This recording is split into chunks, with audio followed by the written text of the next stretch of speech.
Greetings, I'm Yvonne, staff for Science for the Public, and I welcome you to our Contemporary Science Issues and Innovations program, today broadcasting from Belmont Media Center.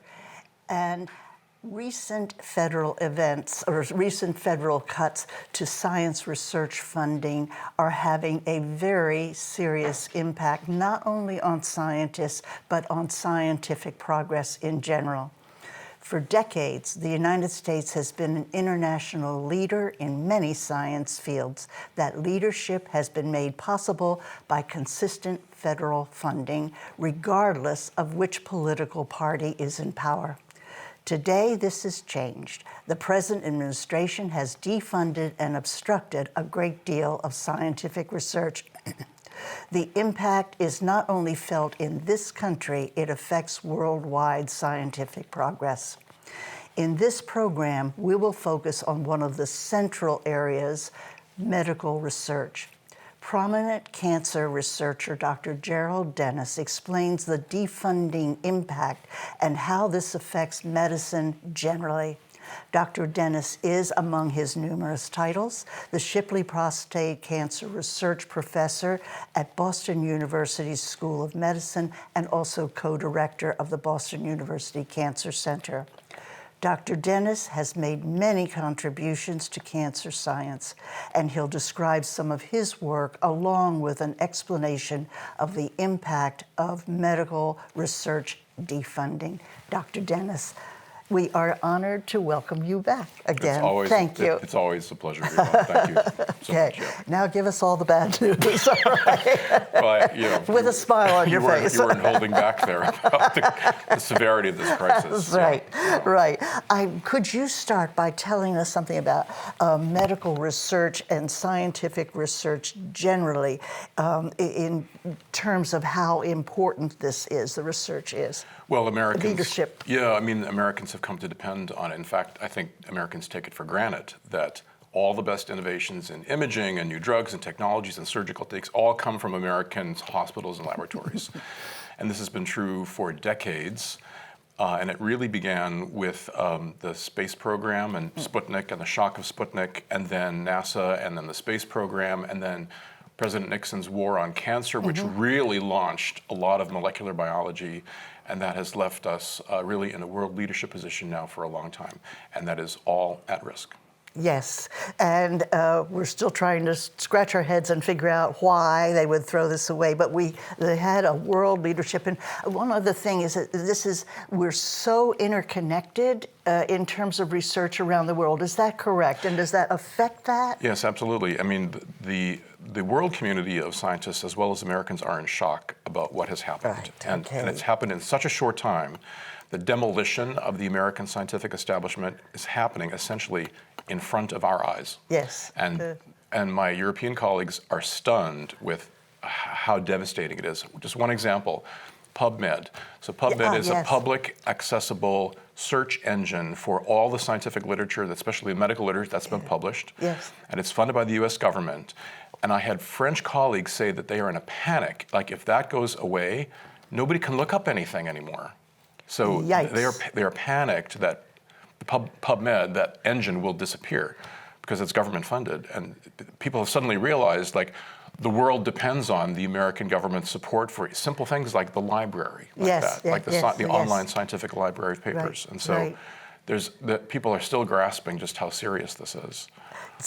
So one other thing, do you know if these cuts are legal? This kind None of them are legal. That's what They're not legal. Thought. None of this is legal. No, the point is Congress appropriates the money, Congress decides how it gets spent, and that's the law. Right. Okay. This is all extra legal, yeah. Yes. Yeah. So taxpayers are funding something that is suddenly defunded, and it's hurting the taxpayers. Yes, this is not the will of Congress. Right. Or the taxpayers. And so taxpayer dollars that were intended for scientific research are now being misspent in other ways. And this, Yes. lots of federal agencies are experiencing this. Yes. So FEMA has been defunded now to fund, Alligator Alcatraz, Yes. which Congress did not intend that either. Exactly. So this Exactly. administration feels very free to do whatever it wants, And independent of Congress's wishes. Right, Yeah. and it looks as though the courts they can't work fast enough if they're trying to take care of it. But Well, I'm no it's legal very expert, slow. but I look at the process and I Yes, think, it's very, why very is slow. this? This right. is not. This seems And unconstitutional. And if it ends up in the Supreme Court right now, then it may get zeroed again. Anyway, it's really bad situation. Well, that's over my pay grade. So, Right. yeah. Okay.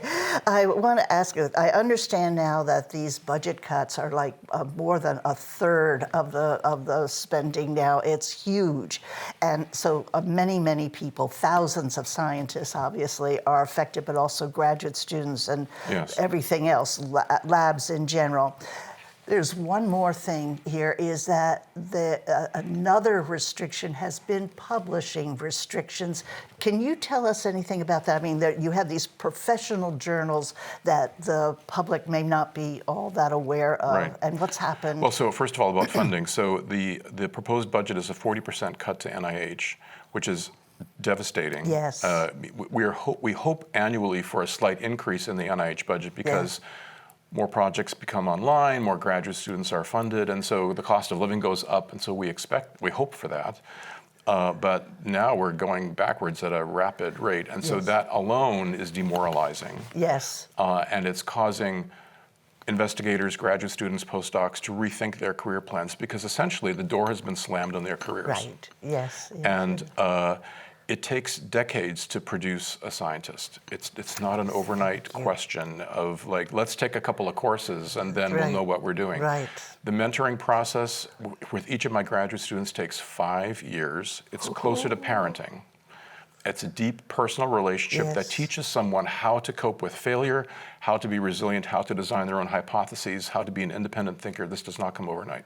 Right. So the investment of time and emotional energy and my personal energy in that particular student and their talent is not trivial. But once that goes away, you can't simply rebuild overnight and say, let's press the start button and we'll begin over. It doesn't work like that. Right. Could you do that as a parent? Like, let's press the start and let's have more kids. It doesn't work like that. Right, Anyone who's tried to have exactly. kids knows this is not a simple matter. Right. Can you give an example of that business of the two things actually, the mentoring process, but also the business of just the experiments that you do in your lab? And you said you have to consider failure. It's going to happen. Yeah. Well, so it's very easy to work from a cookbook and say, I'm going to do X, and then Y is going to be the result, and everyone's happy. The problem is that in basic science, we are working without a rule book. We're at the edge of discovery, at the edge of knowledge. It's like we're building the owner's manual for the car. Mm-hmm. We don't know how the car works. We have to figure it out. Mm-hmm. And that requires a lot of false starts, a lot of trial and error. And so part of my mentoring job is to make sure that my graduate students are robust to that. Because they come in on a Monday morning and nothing has worked. It's just like everything's wrong. And so then we have to sit down and think, well, so why is that? Let's talk about it. Which is an important thing all by itself. Right. And so it's important just in the emotional environment of mentoring that a student doesn't feel abandoned to failure. So a good PI, a good principal investigator like myself would say, tell me what you did, what would you like to do next, how much do you think this is going to cost, let's think about some options. But a good investigator also steps back and lets the student make their mistakes, take their initiative, supports them, but doesn't dive in to do it for them. Yes, so it very much is like parenting. It's like you want to teach a kid to ride a bike. You don't ride it for them. Right, exactly. But you're right beside them as they learn. Yes. And then they fall and you help them again. It's very much like that. And it takes years. Exactly. And in many areas of research, there is a lot of failure that you start out with a sort of hypothesis, and I guess, and you try to work for something, but it may or may not work out. Well, so speaking of failure, you think, for example, that the space program occurred overnight. So like the Apollo mission worked, and then we have men on the moon. Yeah, but right. what you forget is that there were a lot of exploded rockets that happened before that. You just need to go to YouTube and look up failed rocket launches. There are right. hundreds of them. Right. The Still rocket are. exploded on the launch pad. That's right. And so NASA had to learn through a very difficult process of trial and error Yes. how to build a rocket that would go to the moon. Yes. It does not happen overnight. Right. And science is the same. Every aspect of science is the same.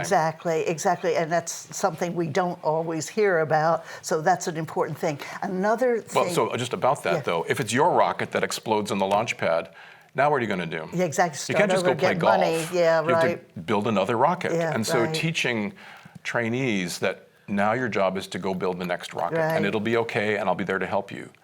Because the failure that comes from an exploded rocket is devastating. Of course it is. It's expensive and Right. embarrassing. And there are many areas of science where this it's a routine Almost thing. all of science is like right, this. Exactly.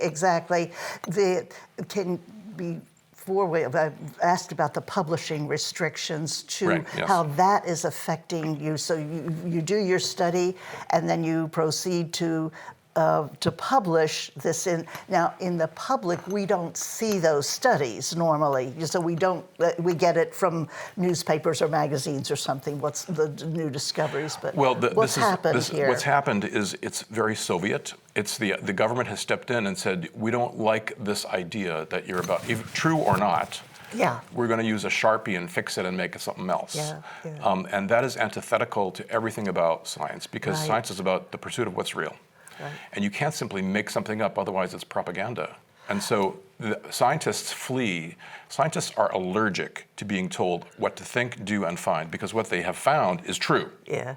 And to be told, no, we don't like that, it's not just insulting, it's against the whole point. Yes. Like what? And so people flee the country for reasons like that. Yes. Can you tell us something about peer review and how the publishing in a science journal it's very important to publish through these high-ranking journals, Yes. right? So when you write a paper, you don't simply publish it online and say, here's Right. my idea, it's correct. It's submitted to a journal, and a high-quality journal send it out to at least 3 other Yes. independent scientists who are experts in the field, who, without consulting each other, decide what they think about this. And so often you'll get mixed comments, or somebody will love Yeah. it, somebody else Right, will right, maybe right. you could fix this or two. And then there's another round of revision, and so you often are required to do more experiments, so they want more evidence, more data. Are you sure of your point? And in general, the stronger the claim you're making in your paper, the more the reviewers want to see. Yes, Like, right. convince me. I'm not sure I'm Right, convinced yet. And so it's a very rigorous process. It can take months, even a year or more, just to respond to the questions of your reviewers. Yes. And they are the final say. Unless you satisfy them, your paper doesn't get published. Okay. Now what's happened? So, for example, in the medical field, you have to go through a government process here. They're right. going to determine it's not like a professional journal, I think. Yeah, it's not. And what's morally and professionally objectionable is some government official who's 22 years old and lives in his mother's basement telling me I'm not allowed to study that question. Especially if it's a sensitive question, let's say related to black women and mortality, Yes, right. Early childhood and mortality or something. These are sensitive questions. There was an article recently in The Guardian about a researcher who studies black women in Detroit, and Yes. her grant was pulled. Yes. It's 2.5 million, I think, and it was pulled because it doesn't match with current administration's priorities, who apparently are no longer concerned about black women's mortality, which is outrageous. Which is huge. It's I think. outrageous. Yes, right. And it's her research question. It's important. And, Yes. and peer reviewers have said, this is a great question. Right, Please right. pursue. And then some political hack says no. Right, yes. It's insulting. Right. Well, not only that, but we have people who are not experts running these They're all 22 agencies years old. now. And No, they don't know anything. That's a problem. So that's what I'm trying to get at is we can trust this much less now. To trust these findings is lowered because of this new regime. Well, of idea. course, and anyone who has followed Soviet history knows that Soviet and industrial output statistics were hilariously inflated. Right. They were a punchline. Right. because nobody believes them. That's all propaganda, and Yes. we are headed in that direction. We're headed very much in that direction. Another thing then, okay, so this, the publishing is a big issue. The budget cuts are huge. You explained to us that the training of scientists is extended beyond the classroom considerably. You really start to learn when you're in the lab. It is critical. And you have explained to us at another time how how these projects are funded, the lab itself is funded. It's terribly important, and so you can't just start throwing the money out and expect things to go on. Okay, so we have to have this large-scale research, and it's not just in the medical field, but that's what we're concerned about today.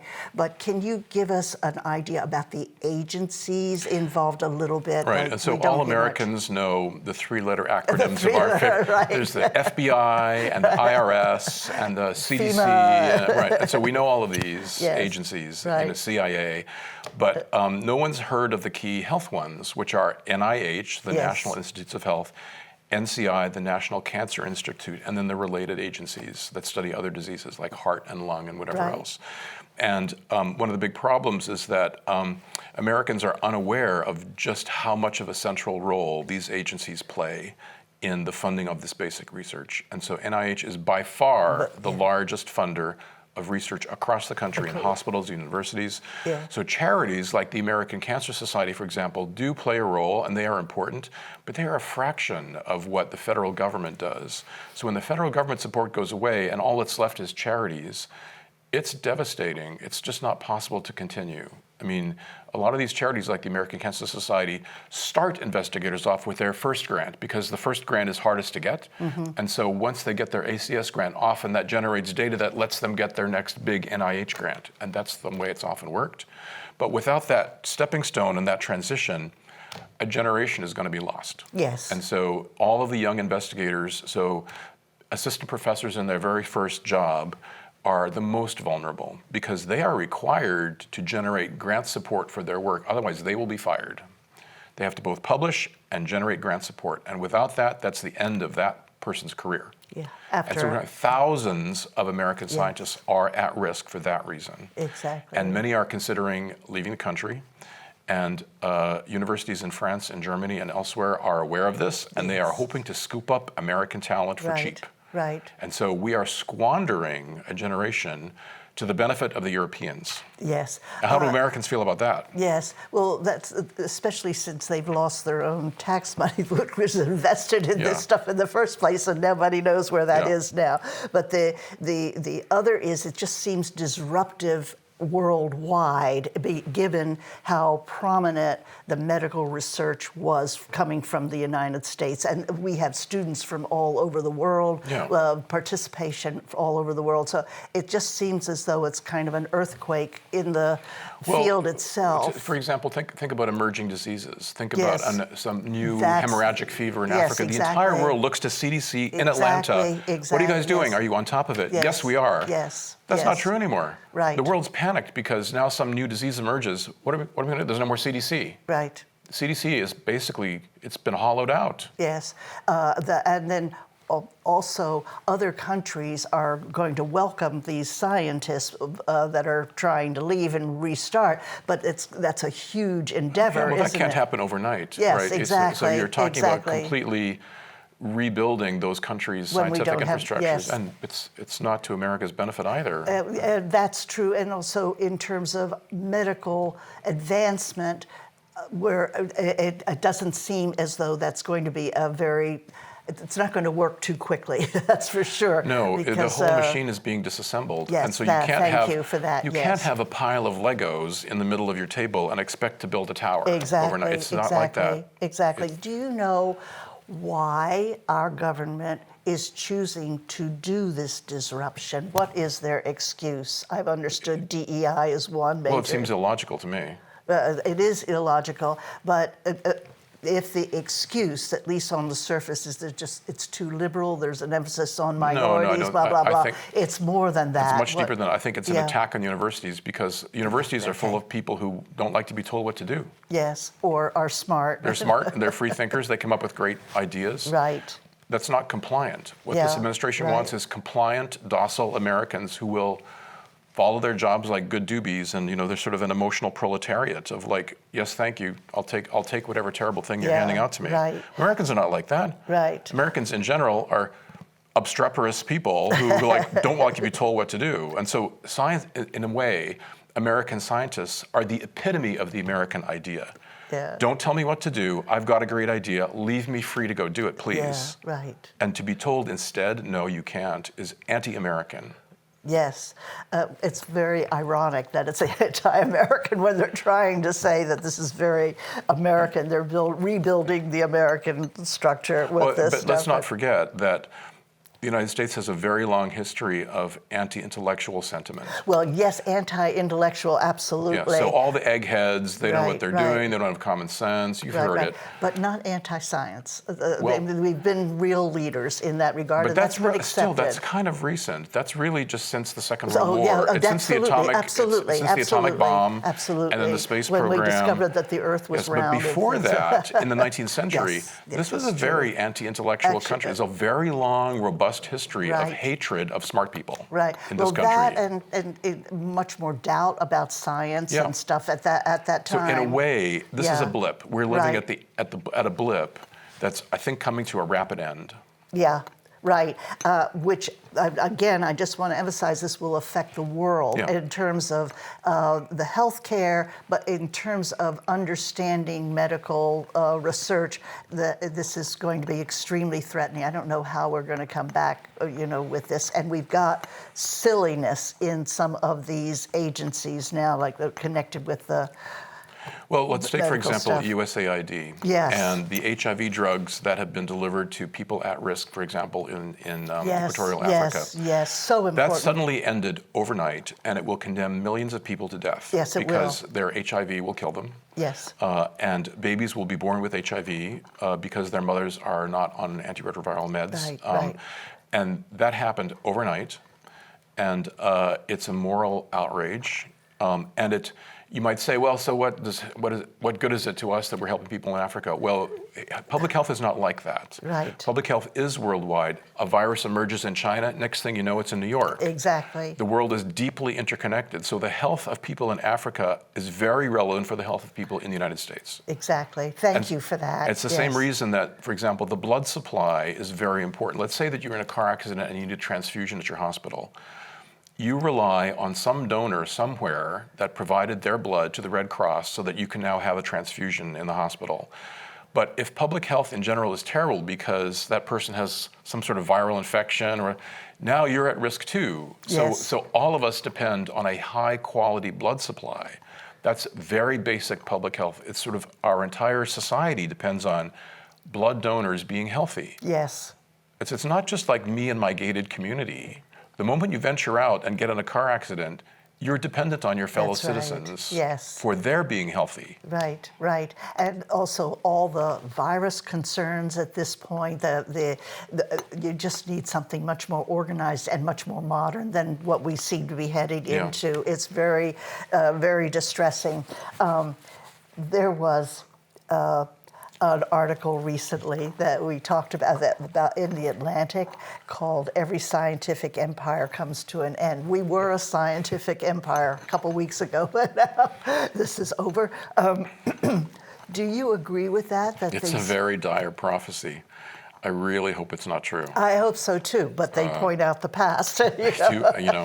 They point out, things like, Richard Nixon's war on cancer and how that really launched so much of what we know now. And a point about that's important is that at the time in the 70s, people thought that cancer was caused by viruses. There's a very strong belief that viruses caused cancer, and so we spent all of this money and time trying to figure out how viruses, well, they mostly don't.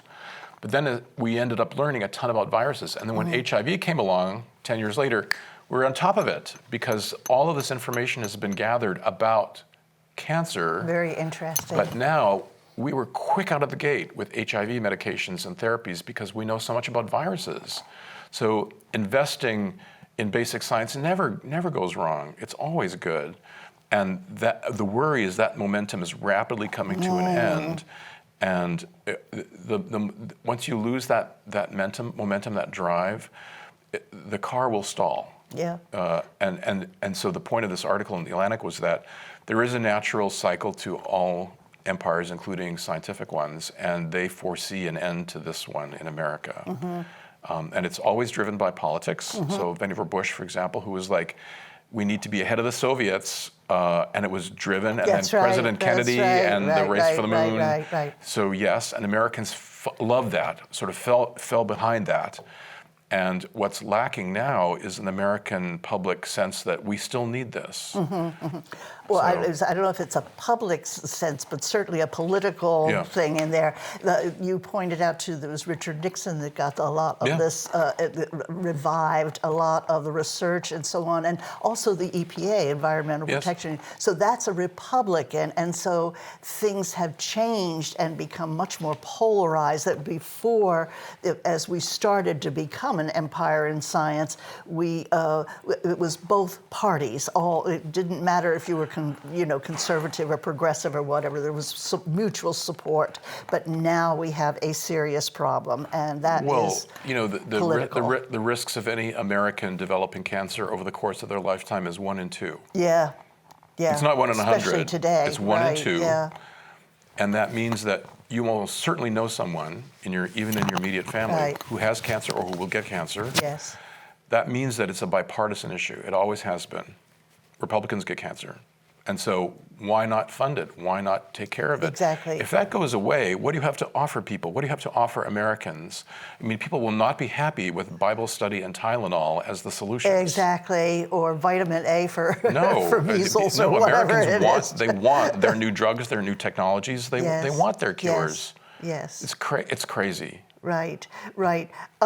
Do you think that a lot of scientists will go to other countries now? A lot of American scientists will go. I know a lot of graduate students are moving out. Well, so Nature ran a survey of American scientists, and 75% said they were thinking of leaving the country. Right. Which is stunning. And it is, because it's hard. It's a self-selected group. So of the people who chose to respond to the survey, they said this. We don't know everybody else. Exactly. But that's an astonishing number. Yes, it is. It's the uncertainty as much as anything. Exactly. That's creating chaos, and it's hard to plan anything. Right. Can you tell us how you would plan? Now, you had a huge cancer research program at Boston University. You said this has really been destroyed, basically. Yeah, and many of my colleagues have left, and so collaborations and partners and clinical partners have left. And so it's a matter either of retooling or moving. Wow. And my impression is that you can't really wait for another 2 or 3 years to see if something will change, if this will flip, because for the present administration, we're stuck here. Yeah, but it seems like a downhill very fast. It is a fast downhill, and it's a crisis. Yes. I'm less affected than my junior colleagues. Well, I understand that, but you had a major cancer resource there that you provided, and now it's well, cancer research and clinical research, it's an orchid. It's really easy to kill it. Yeah. It's not a robust pine tree you can just ignore. Yeah. You can kill it real quick. Right. We're seeing it die in real time. Right. And one of the reasons I guess you got attacked was because you have to emphasize minorities in your studies. You can't just select white people with blue eyes and no freckles or something like this. You have to include minority populations, otherwise you can't say anything real about cancer. And could you tell us again about that? Well, so one of my key research areas involves African American women and triple-negative breast cancer, which is a major public health problem. But studying these cohorts of women, I think, helps us understand cancers in general. It's not simply about black women. We understand cancer more broadly then, because we look at these other cases that are not typical, or perhaps not sort of normatively, white, Right. And whatever. So Right. that's important to understand. All bad news, and I'm sorry, but I do appreciate your giving us this information. I hope you can restart. I hope things will work out. It's just a bad time. Well, what we need is for the American people to wake up and demand. If that will work, Yeah. if that will Yeah. work. I think people feel so paralyzed in this and Yeah. a number of other areas where we're suffering. But anyway, thank Well, you no, so much. thank you. Yeah. Okay, thank you. Yeah.